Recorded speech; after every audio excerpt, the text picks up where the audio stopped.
لا الہ الا اللہ پڑھ لا الہ الا اللہ۔ کہتے جی کشمیر میں مسلمان شہید ہو رہے ہیں، یہ تو تاریخ آدم ہے، آدم کا بیٹا شہید نہیں ہوا، حابیل نے اپنے بھائی کو نہیں کہا، یہ تو نظام عالم ہے۔ لیکن بہرحال ہر مسلمان کے دل میں کشمیریوں کے لیے، فلسطینیوں کے لیے، شامیوں کے لیے، سب کے لیے درد ہونا چاہیے۔ کچھ نہیں کر سکتے، دعا تو کر سکتے۔ باقی جو آپ کہتے ہیں نا جی کہ حکومتیں کچھ نہیں کر رہی، حکومتیں کیا کریں گی جناب؟ مجھے وہ ذرا طریقہ تو سمجھاؤ کہ حکومتیں یہ وہ بھی بس بیان دے دیتے ہیں، اقوام متحدہ کو کہہ دیتے ہیں، بڑے بڑے فورم پہ مسئلہ اٹھا دیتے ہیں، اس سے زیادہ وہ کچھ نہیں کر سکتے۔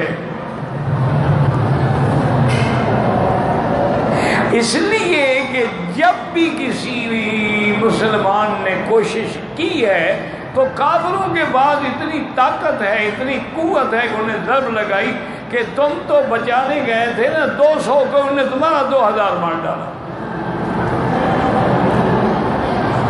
اس کا واحد علاج ہے جو میں نے عرض کیا تھا نا، یہ مہربانی کر کے میڈیا کے ذریعے، اخبار کے ذریعے، فیس بک کے جو بھی آپ کے وسائل ہیں، کہ ہر مسلمان جو ہے وہ ان کے مال کا بائیکاٹ کرے کہ میں نے میڈ ان انڈیا نہیں بھیجی، بس ہر مسلمان کوئی چیز ان کے ملک کی نہ خریدے۔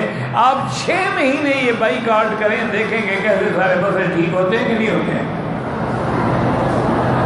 جب ایکسپورٹ رک جائے گی، جب کوئی مال نہیں لے گا، بندروں پہ پڑے رہیں گے، ڈھیر لگ جائیں گے، خراب ہو جائیں گے، تو عقل آ جائے گی۔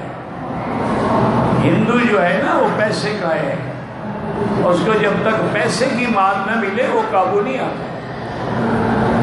کچھ نہ کریں آپ، ہر مسلمان صرف یہی فیصلہ کرے، اچھا جی یہ کہ اور میں نہیں استعمال کرتا، اور یار وہاں کا چاول بہت اچھا ہے، حالانکہ وہ وہاں کا نہیں ہے، وہ پاکستان کا چاول ہے۔ بدقسمتی سے تمہاری کمپنیاں لوگوں سے دھوکہ کرتی ہیں تو تمہارا اعتبار کوئی نہیں کرتا۔ وہی چاول جاتا ہے دبئی میں، وہ اپنی بوریوں میں ڈال کے مہر لگا کے بھیج دیتے ہیں کہ ان کا ہے نہیں، بھاؤ تمہارا ہے، لیکن تمہارا ماشاءاللہ اتنا باہر اعتماد ہے کہ تمہارا نام لکھا ہو کہ لینے کے لیے بھی تیار نہیں ہے۔ تم نے اپنا وقار بلند کیا ہوا ہے نا جی۔